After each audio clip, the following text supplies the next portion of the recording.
Halo semuanya, selamat datang kembali di channel YouTube Pak Guru Wali. Nah, Bapak Ibu, pada hari ini kita akan membahas tentang 40 bocoran soal Pretest PPG 2023 terbaru dari yang sudah ikut. Nah, kemarin sudah eh, ada yang ikut dari kategori B. 2 hari sudah mengikuti untuk Pretest PPG.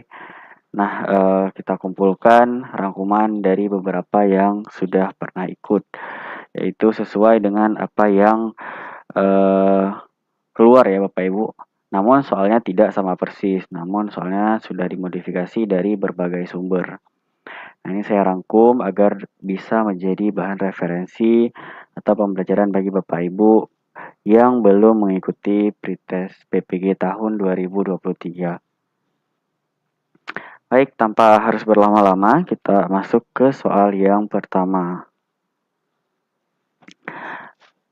Hubungan kerja antar guru di sekolah merupakan hubungan yang didasari atas kesadaran untuk bersama-sama mendidik, membelajarkan, dan membimbing peserta didik. Oleh karena itu, bagi guru, hubungan tersebut harus dipahami sebagai hubungan yang bersifat A. Emosional, B. Situasional, C. Kolegial, D. Relasional, E. Personal. Nah, untuk soal nomor 1, jawabannya adalah E, yaitu kolegial, karena di sini adalah hubungan untuk mendidik, membelajarkan, dan membimbing peserta didik ya. Jadi termasuk ke dalam hubungan kolegial atau kolega. Soal nomor 2. Salah satu bentuk keunggulan bangsa Indonesia yang diwarisi dari kebangkitan kebangsaan tahun 1908 dan seharusnya dimiliki oleh para guru adalah A. Bangkitnya daerah dalam melawan segala bentuk penjajahan. B. Mengusahakan kesejahteraan melalui kekuatan ekonomi. C. Menjunjung tinggi sikap kejujuran dalam segala aspek kehidupan. D. Membangun Indonesia yang dimulai dari mana saja sepanjang untuk Indonesia. E. Kesadaran berorganisasi secara modern dalam menghadapi tantangan bersama. Nomor 2, jawabannya di sini adalah D, yaitu membangun Indonesia yang dimulai dari mana saja sepanjang untuk Indonesia. Nah, ini adalah keunggulan kebangkitan kebangsaan pada tahun 1908.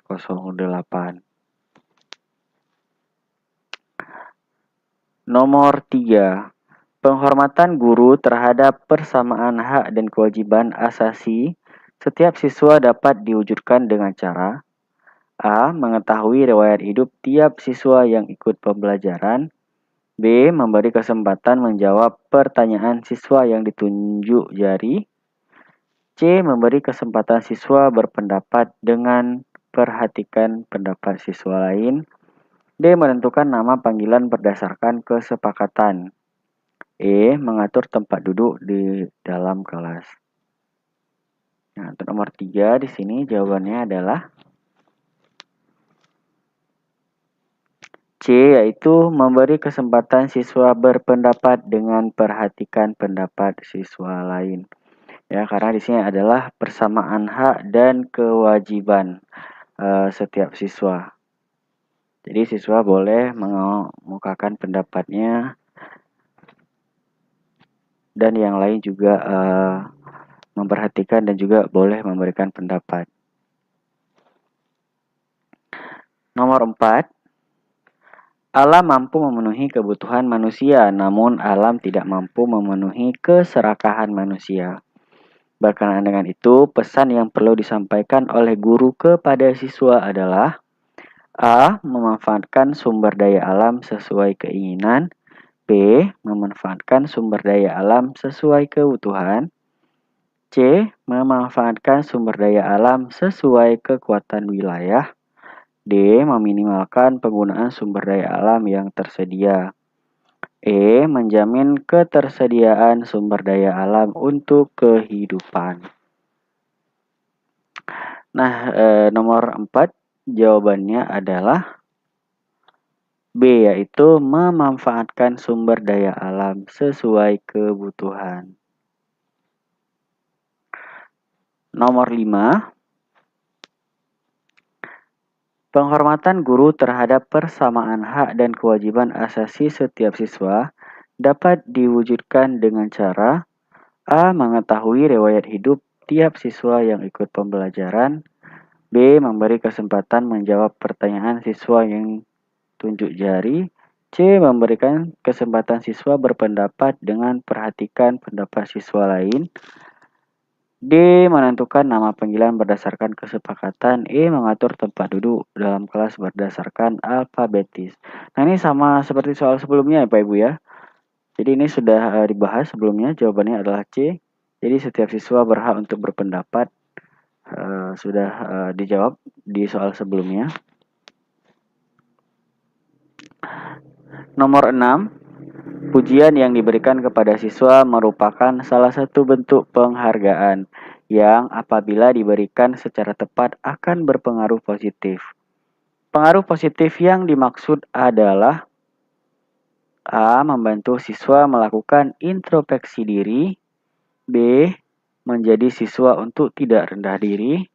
C. Membantu siswa mengabaikan kekurangannya. D. Menyemangati siswa untuk berusaha lebih giat. E. Membantu siswa mengenali kemampuan dirinya. Nah, nomor 6 jawabannya adalah D, yaitu menyemangati siswa untuk berusaha lebih giat.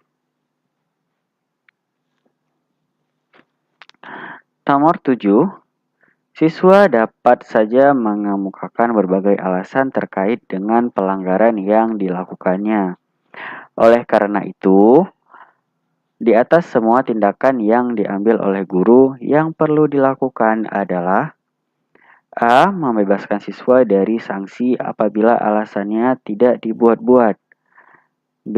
Mengecek kebenaran setiap alasan yang dikemukakan oleh siswa.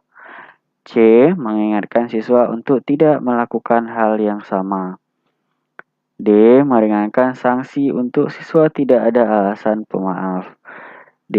Memberi sanksi atas pelanggaran siswa apapun alasannya. Nah, nomor 7 jawabannya adalah C. Jadi mengecek kebenaran siswa setiap alasan yang dikemukakan. Nomor 8. Ketika banyak siswa yang melakukan pelanggaran tata tertib tentang penggunaan seragam sekolah, tindakan yang dapat dilakukan guru adalah A. Meminta wali kelas mencatat pelanggaran siswa di dalam jurnal. B. Meminta siswa menjelaskan penyebab tidak mengenakan seragam. C. Meminta siswa belajar mandiri di perpustakaan sebagai hukuman. D. Memberi sanksi teguran sesuai tata tertib sekolah. E. Tetap memberikan kesempatan belajar bersama dalam kelas. Untuk jawaban nomor 8 adalah meminta siswa menjelaskan penyebab tidak mengenakan seragam. Ya Bapak Ibu, jika ada siswa yang melakukan pelanggaran tata tertib, itu sebaiknya ditanyakan terlebih dahulu apa alasan tidak menggunakan seragam lengkap. Nomor 9. Nah, ini adalah contoh soal numerik dan literasi ya Bapak Ibu ya, untuk yang terbaru karena ada keluar sekitar 30 soal untuk soal numerasi dan juga literasi. Nah, soalnya berbentuk ke dalam cerita ya Pak Ibu ya. Ini saya berikan contohnya. Rinca menyelam ke dasar laut yang memiliki kedalaman 120 meter.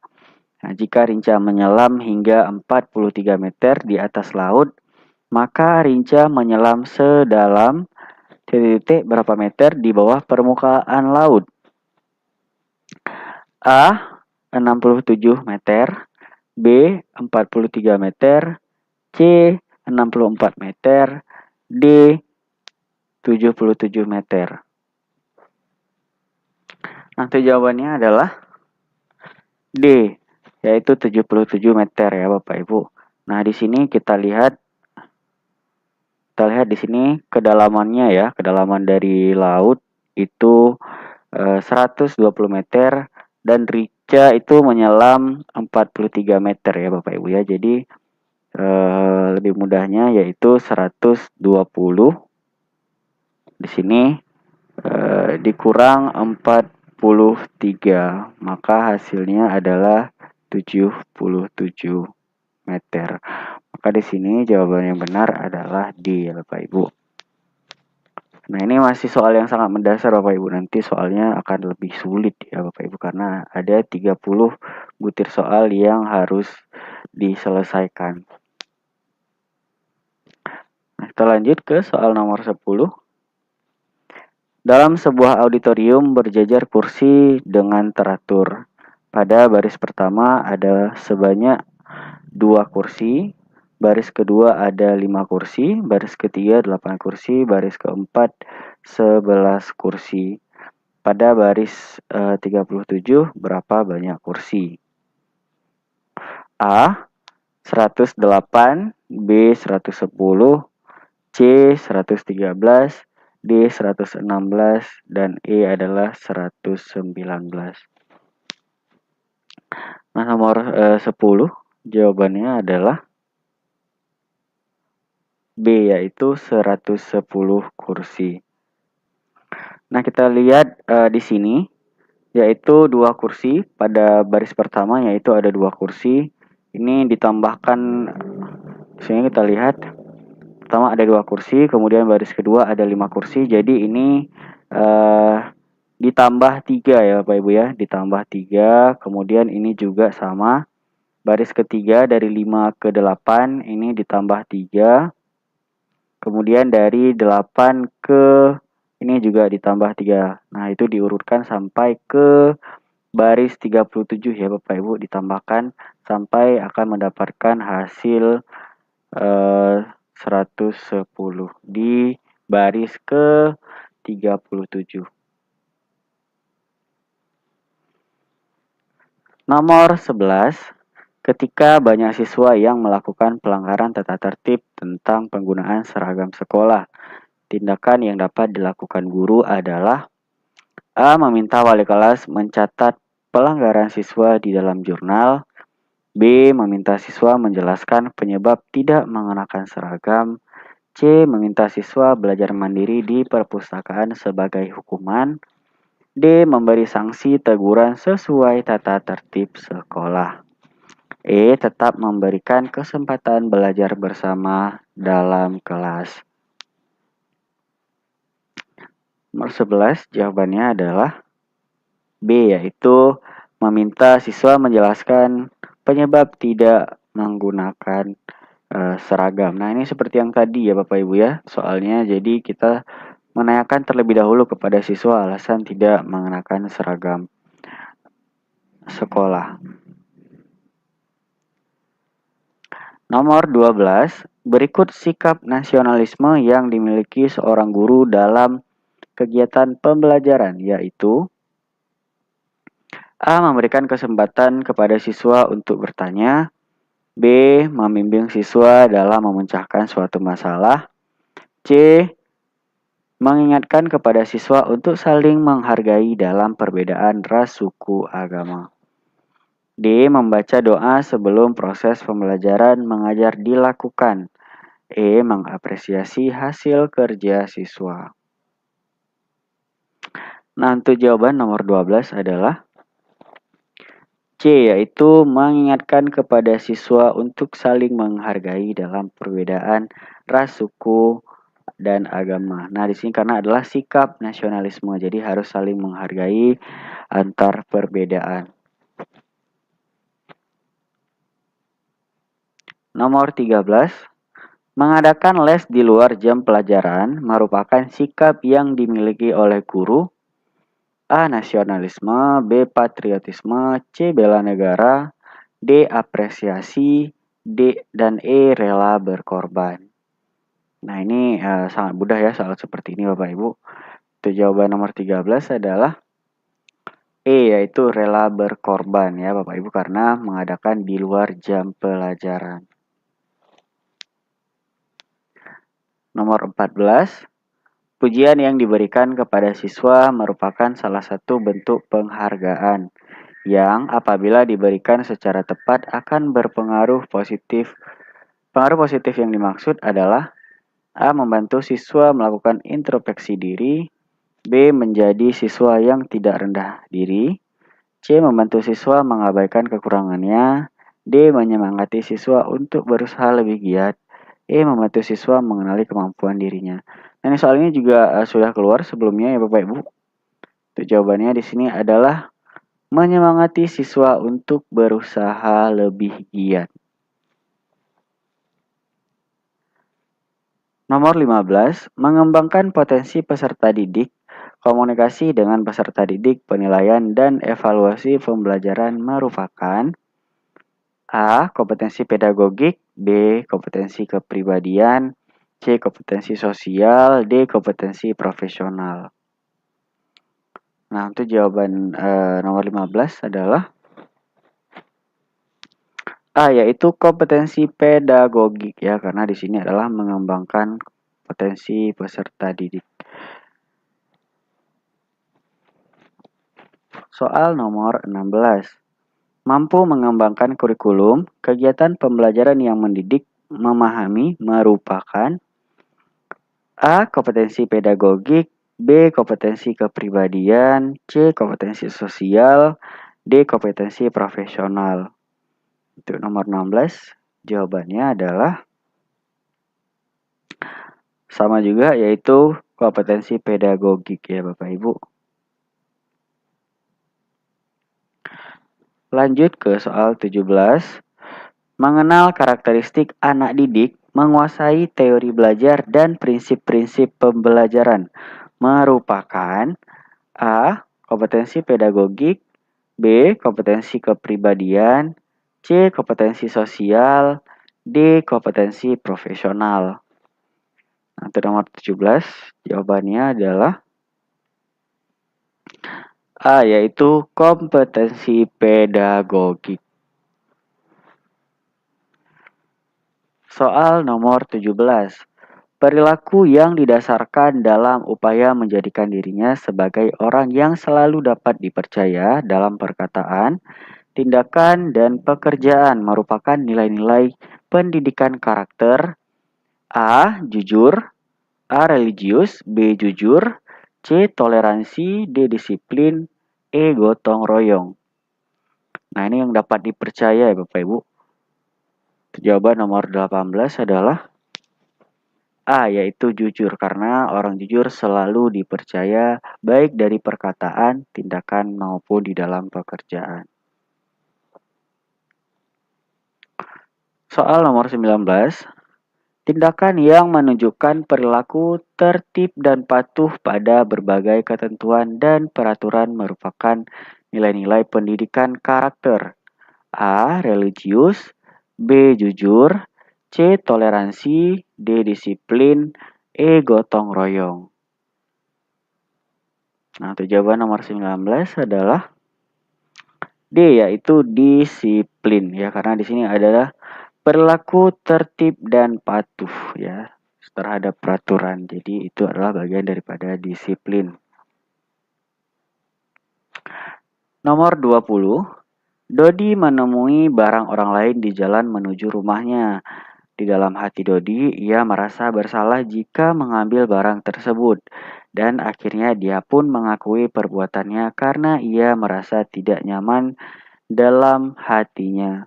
Perilaku tersebut merupakan norma A. Kesopanan, B. Agama, C. Hukum, D. Susila, dan E. Adat. Nah, untuk soal nomor 20, jawabannya adalah A, yaitu susila. Karena ia tidak merasa nyaman di dalam hatinya ya Pak Bu ya. Baik, soal nomor 21. Seorang diketahui mencuri motor dan ia dilaporkan ke pihak yang berwajib. Pencuri tersebut terpaksa menjalankan sanksi 2 bulan penjara. Norma yang dihadapi oleh pelaku tersebut adalah A. Hukum, B. Agama, C. Susila, D. Kesopanan, dan E. Adat. Untuk soal nomor 21, jawabannya adalah A. Hukum, karena ia telah mencuri dan ia diberikan sanksi penjara. Itu adalah bagian daripada norma hukum. Nomor 22, Bapak Hanafi merupakan bos dari produk makanan terkenal di Indonesia. Beliau sering menghasilkan suatu produk makanan dalam jumlah yang banyak untuk kurun waktu 1 hari. Pernyataan di atas menunjukkan bahwa Bapak Hafi merupakan seorang A. Konsumsi, B. Distribusi, C. Produksi, D. Perdagangan, dan E. Atribusi. Nah, itu jawabannya adalah C, yaitu produksi, karena di sini menghasilkan suatu produk makanan dalam jumlah banyak untuk kurun waktu 1 hari. Nomor 23. Saat ini banyak orang yang suka bermain HP untuk berbagai hal. Dari hanya untuk menelepon keluarga mereka sampai digunakan untuk kepentingan bisnis. Pernyataan tadi menunjukkan bahwa masyarakat sedang melakukan kegiatan A. Konsumsi, B. Distribusi, C. Produksi, E. Perdagangan, dan E. Atribusi. Nah, untuk jawabannya adalah konsumsi ya, Bapak Ibu, karena di sini menggunakan ya, Bapak Ibu, menggunakan telepon ya, Bapak Ibu. Jadi itu adalah bagian dari konsumsi. Nomor 24. Manakah di bawah ini yang merupakan contoh kegiatan produksi? A. Kegiatan mendistribusikan barang dari pabrik kepada konsumen.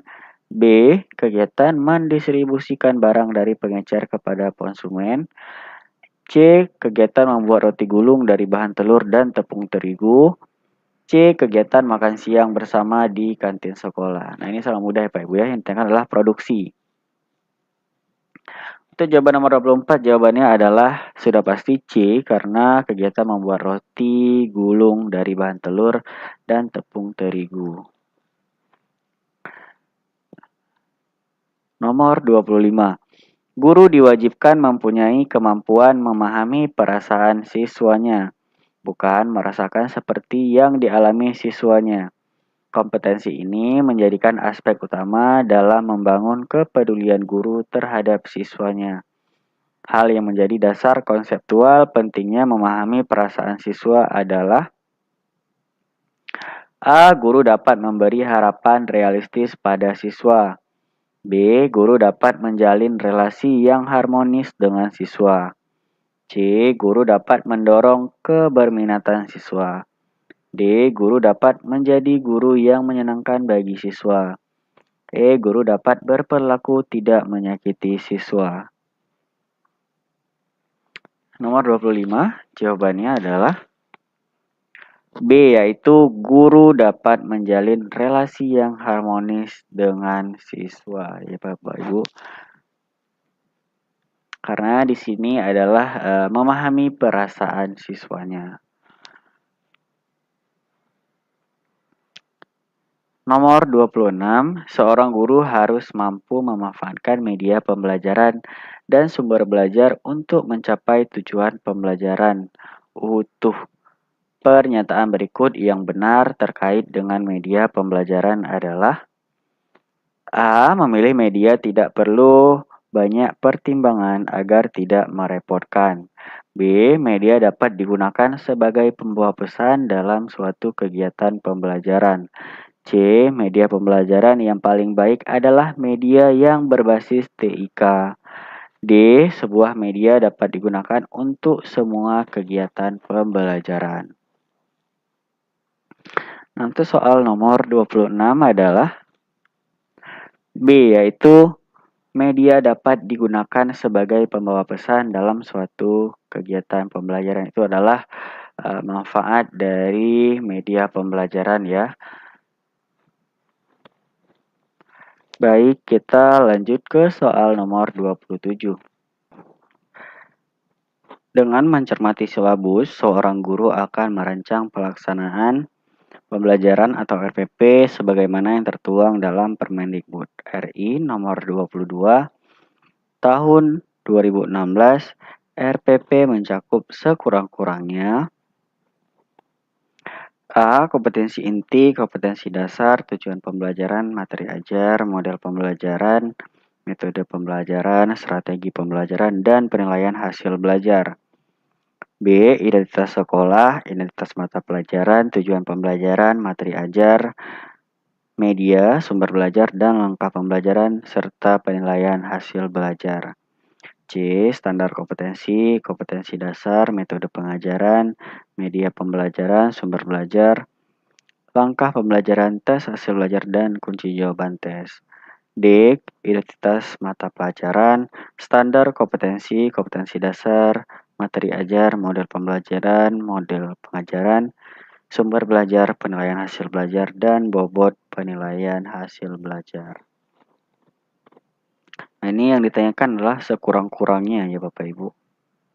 Nah, untuk jawabannya di nomor 27 adalah B, yaitu sekurang-kurangnya identitas sekolah, identitas mata pelajaran, tujuan pembelajaran, materi ajar, media, sumber belajar, langkah pembelajaran, dan penilaian hasil belajar.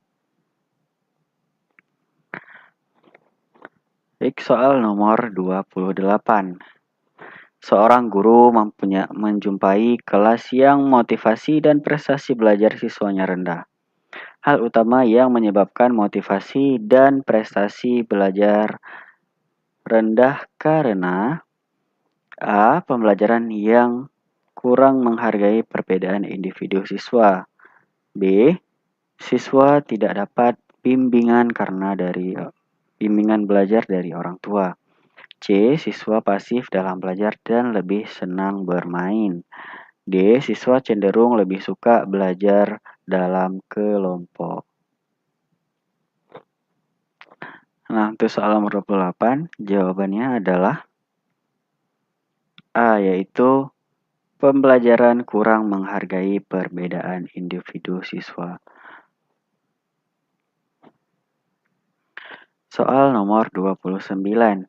Pada saat mempersiapkan pembelajaran, seorang guru dapat menyusun strategi pembelajaran yang menentukan media yang akan digunakan dalam pembelajaran tersebut. Kemampuan dasar yang harus dimiliki seorang guru terkait dengan keterampilan memilih media pembelajaran adalah A. Guru harus menyesuaikan diri dengan kemampuan sekolah. B. Guru harus memahami karakteristik dari media pembelajaran tersebut. C. Guru harus mengetahui latar sosial budaya siswa dan sekolah. D. Guru mengetahui cara mengevaluasi pembelajaran dengan media. Nah, untuk soal nomor 29, jawabannya adalah B, yaitu guru harus memahami karakteristik dari media pembelajaran tersebut. Soal nomor 30. Faktor yang penting dipertimbangkan oleh seorang guru dalam melaksanakan diskusi pemecahan masalah pada proses pembelajaran adalah A. Jumlah peserta didik yang mengikuti pembelajaran. B. Motivasi belajar siswa. C. Rumusan masalah yang harus didiskusikan. D. Ruang yang tersedia. Jawabannya adalah C, yaitu rumusan masalah yang harus didiskusikan. Karena nomor 30 yang ditanyakan adalah di sini pemecahan masalah ya Pak Ibu ya. Jadi rumusan masalah yang harus didiskusikan. Nomor 31. Hasil penelitian di sekolah menunjukkan bahwa kebanyakan siswa mengabaikan tugas sekolah. Bagaimana upaya guru mengatasi hal tersebut? menyiapkan tempat konsultasi bagi siswa. B. Mengeksplorasi kebiasaan non-akademik siswa. C. Mengembangkan penelitian kedisiplinan siswa atau pelatihan ya di sini. D. Mengkonsultasi masalah siswa kepada orang tua. E. Mengeksplorasi faktor-faktor yang memicu prokrastinasi. Nomor 31, jawabannya adalah C, yaitu mengembangkan pelatihan atau kedisiplinan bagi siswa ya Bapak Ibu. Jadi harus dikembangkan penelitian kedisiplinan kepada siswa, atau di sini yang banyak disebutnya adalah PTK ya Bapak Ibu. Jadi penelitian tindakan kelas jika ada masalah yang dihadapi di dalam kelas. Soal nomor 32. Salah satu sikap sederhana yang dibutuhkan dalam menghadapi tantangan di era globalisasi bidang budaya. A. Sikap kolaboratif dengan memanfaatkan jaringan informasi yang menghubungkan berbagai pihak, mulai dari pemerintahan, BUMN, juga swasta, baik dalam maupun luar negeri. B. Sikap kemandirian dalam mengembangkan potensi dalam negeri. C. Sikap terbuka dengan memanfaatkan forum-forum kerjasama internasional yang dapat membantu keterlibatan dalam persaingan global. D. Sikap mencintai produk dalam negeri yang dapat memicu tumbuhnya berbagai produk lokal yang unik di setiap wilayah tanah air. E. Sikap terbuka menghadapi masuknya budaya asing dengan menyaring budaya asing sesuai panduan nilai, norma, dan tradisi lokal serta nilai-nilai dasar Pancasila. Nomor 32, jawabannya adalah E, yaitu sikap terbuka menghadapi masuknya budaya asing dan menyaring budaya asing sesuai panduan nilai, norma, tradisi lokal, serta nilai-nilai dasar Pancasila. Jadi, kita juga harus terbuka dengan budaya asing, namun harus sesuai dengan panduan nilai, norma, dan tradisi lokal, serta nilai dasar Pancasila. Soal nomor 33. Berdasarkan undang-undang yang berlaku tentang guru bahwa selama melaksanakan tugas pokok dan fungsinya harus menyesuaikan tuntutan perkembangan ipteks, masyarakat, dan kebutuhan peserta didik. Berikut ini adalah contoh penyesuaian tugas pokok guru dalam melaksanakan pembelajaran dalam menghadapi pembelajaran abad 21, yaitu A. Menggunakan program aplikasi untuk mengelola nilai pendidik. B. Menerapkan model pembelajaran yang berorientasi pengembangan host ya, atau di sini high order thinking ya. Jadi penerapan berpikir tingkat tinggi. C. Menganalisis kekuatan dan kelemahan suatu model pembelajaran. D. Menjadi tenaga ahli di bidang TIK untuk kepentingan pembelajaran. E. Menerapkan hasil untuk menyusun program semester. Nah, untuk jawaban nomor 33 adalah B, yaitu menerapkan model pembelajaran berorientasi pengembangan host, yaitu berpikir tingkat tinggi ya Bapak Ibu. Nomor 34. Nah, ini masuk lagi ke soal numerisasi dan literasi. Dua orang yang menimba air dengan cara berbeda. Amir menggunakan tali tanpa katrol. Ahmad menggunakan tali dan katrol. Jika diketahui ember yang digunakan Ahmad dan Amir sama besar, juga memiliki berat yang sama, 2 kg, serta kedalaman sumur yang digunakan sama, yaitu 12 meter. Pernyataan yang benar untuk kasus di atas adalah A. Ahmad dan Amir memiliki gaya yang berbeda. B. Keuntungan mekanik Ahmad sama dengan Amir. C. Keuntungan mekanik Ahmad lebih besar dari Amir. D. Gaya yang gunakan Amir lebih besar. E. Keuntungan mekanik Ahmad lebih kecil dari Amir. Nah, yang satu di sini adalah menggunakan katrol dan juga yang satu lagi tidak menggunakan. Jadi Amir tidak menggunakan katrol sedangkan Ahmad menggunakan katrol. Nah, untuk jawaban nomor 34 adalah B, yaitu keuntungan mekanik Ahmad sama dengan Amir. Ya, jadi di sini Ahmad menggunakan tali dan katrol ya. Katrol itu adalah roda untuk saat menarik tali, jadi lebih mudah. Jadi jika Amir tidak menggunakan katrol itu akan lebih susah ya, maka itu Ahmad memiliki keuntungan mekanik, yaitu menggunakan katrol. Soal nomor 35, guru akan melakukan PTK dengan menggunakan tahapan penelitian menurut Kemis dan MC Taggar.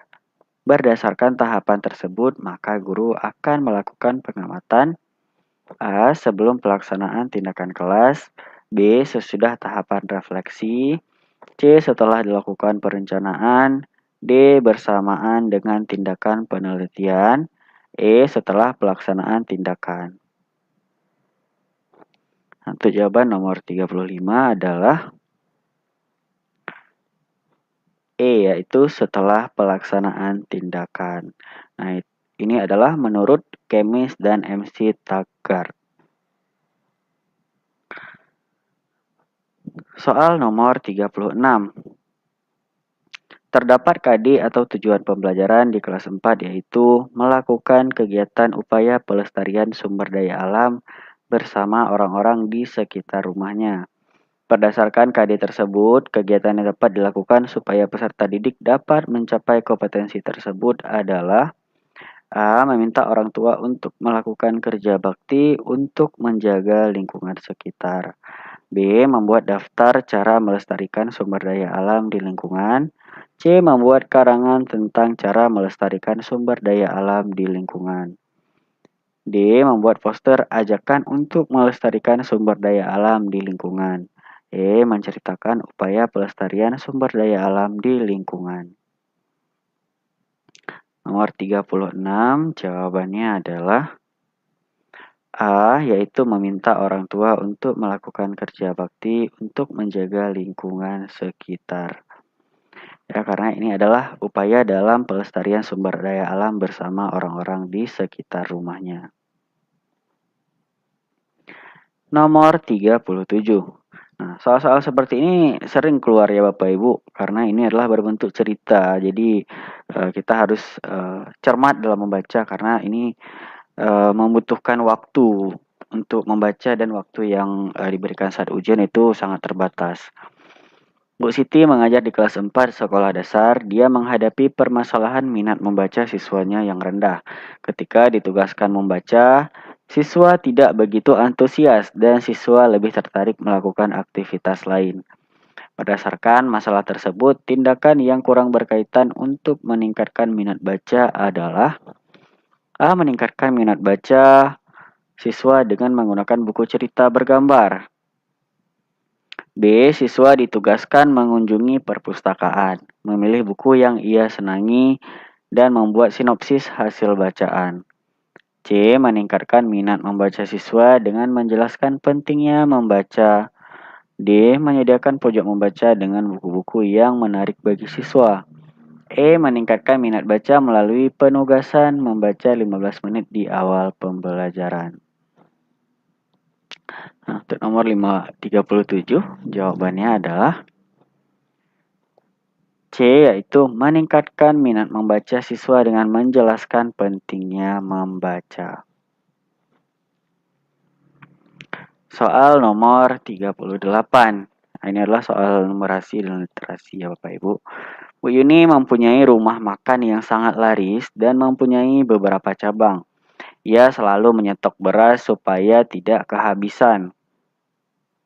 Kebutuhan beras setiap minggu sekitar 245 kg. Jika saat ini Bu Yani memiliki 150 kg dan menginginkan stok beras cukup untuk 50 hari. Nah, maka ia perlu membeli beras tambahan sebanyak titik kg atau kilogram. A 1600, B 1565, C 2300, D 1892, E 2450. Nah, ini adalah soal numerasi. Untuk jawabannya adalah A, yaitu 1600 kg.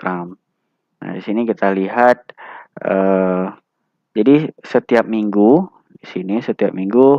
ini membutuhkan 245 kg ya. Jadi untuk saat ini Bu Yuni memiliki 150 kg.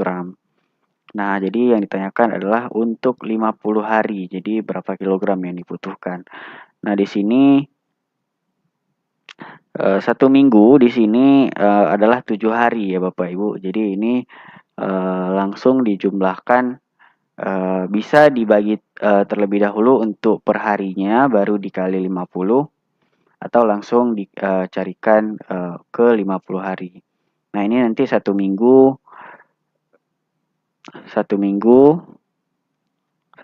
di sini yaitu 245, kemudian dapat dibagikan 7 ya Bapak Ibu. Dibagikan 7, maka hasilnya berapa? Nah, ini dibagi terlebih dahulu Bapak Ibu. 245 dibagi 7 karena di sini adalah 1 minggu ya Bapak Ibu. Jadi dibagi 7, maka hasilnya di sini adalah 35 ya Bapak Ibu, 35. Nah, di sini 35 dikali dengan 50. Nah, dikali dengan 50. Nah, di sini sama dengan yaitu 1750.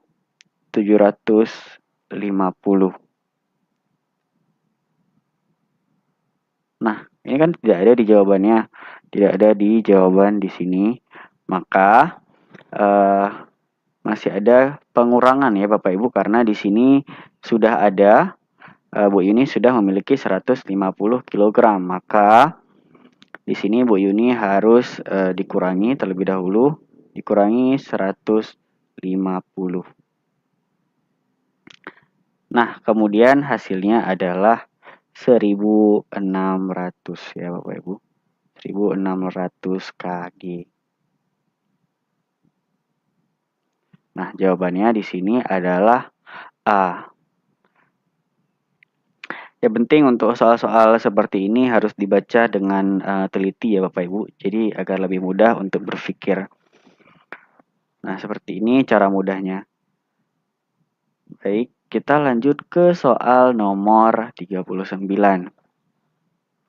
Setelah ditemukan kerangka manusia di situs Kumitir, Mojokerto, Jawa Timur, kemudian akan dilakukan analisis DNA untuk mengetahui bahwa kerangka manusia itu apakah manusia yang hidup di era Majapahit atau sesudahnya. Dalam metodologi penelitian, maka pernyataan tersebut merupakan tahap A. Penulisan sumber, B. Interpretasi, C. Pengumpulan data, D. Pengumpulan sumber, E. Kritik sumber. Nomor 39 jawabannya adalah interpretasi. Ya, karena di sini adalah mau melakukan analisis DNA ya Bapak Ibu untuk mengetahui itu apakah pada era Majapahit atau sesudahnya. Nah, kita lanjut nomor terakhir, nomor 40. Bagaimana pelatihan guru menjadi tambahan ilmu dalam pengembangan profesi, namun ada kalanya seorang guru tidak dapat menjalankan pada kondisi tertentu. Sikap Anda sebagai kondisi guru adalah A. Berinisiatif mengikuti pelatihan berikutnya, B. Membiarkan waktu kegiatan pelatihan lewat, C. Menyesal tidak bisa ikut kegiatan pelatihan, D. Tetap semangat dalam tugas pembelajaran. E. Menunggu kebijakan dari kepala sekolah. Nah, untuk nomor 40, jawabannya adalah A, yaitu berinisiatif mengikuti pelatihan berikutnya. Jadi untuk sekarang zamannya sudah berbeda dengan zaman yang sebelumnya. Itu guru harus terus beradaptasi dengan perkembangan ilmu pengetahuan. Jadi terus berubah. Seperti dulunya itu kita masih KTSP 2006, kemudian berubah ke kurikulum 2013 dan sekarang kita sudah kurikulum merdeka. Jadi ilmu-ilmu terus diperbaharui agar kita tidak tertinggal dalam perkembangan ilmu pengetahuan. Nah, baik Bapak Ibu, semoga informasi ini dapat bermanfaat bagi Bapak Ibu. Bagi yang sudah mengikuti pretest, saya doakan semuanya dapat lulus seperti yang harapan Bapak Ibu. Dan bagi yang belum memiliki jadwal, semoga untuk dapat mempersiapkan diri lebih baik dan juga bersabar sehingga nanti ketika sudah keluar jadwal untuk mengikuti pretest, Bapak Ibu sudah siap untuk mengikutinya. Baik Bapak Ibu, terima kasih bagi Bapak Ibu telah menonton video ini. Jangan lupa untuk klik tombol like, kemudian silahkan untuk berkomentar yang membangun dan juga positif. Dan jangan lupa untuk klik subscribe agar membantu channel ini terus berkembang. Serta Bapak Ibu akan mendapatkan informasi terbaru dari channel YouTube Pak Guru Wali. Sampai jumpa di video selanjutnya.